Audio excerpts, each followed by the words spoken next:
जम्मा 3000 कल्पना गर्नुस् नेपालको विद्युत क्षमता 20000 मेगावाट भयो भने के हुन्छ अहिले नेपालले जम्मा 3500 मेगावाट उत्पादन गर्छ पहिलो दिन सडकबाट पेट्रोलियम सिन्डिकेट चट्ट हुनेछ पेट्रोल पम्पहरू अब म्युजियम बन्नेछन् तेलमा कमिसन खानेहरू ढल्नेछन् र हाम्रा चिल्ला सडकमा इलेक्ट्रिक गाडी मात्र गुड्नेछन् दोस्रो दिन ग्यास सिलिन्डरको शवयात्रा निस्किनेछ 20000 मेगावाटको पावरले इन्डक्सन यति तातिनेछ कि छिमेकीको डाहा भन्दा छिटो तपाईको कुकरले सिट्ठी मार्नेछ तेस्रो दिन अर्थतन्त्रको गेम चेन्ज हिमालको चिसो हावा र सस्तो बिजुली देखेर गुगल र फेसबुक नेपाल सरकारको खुट्टा ढोक्दै ठूला डाटा सेन्टर खोल्न आउनेछन् चौथो दिन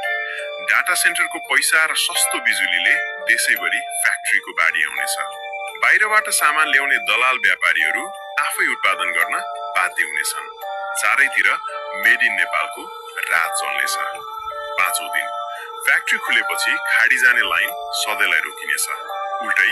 युरोप र अमेरिकाका गोराहरू नेपाल वर्किङ भिजा पाउन हाम्रा दूतावास बाहिर लाइन बस्न थाल्नेछन्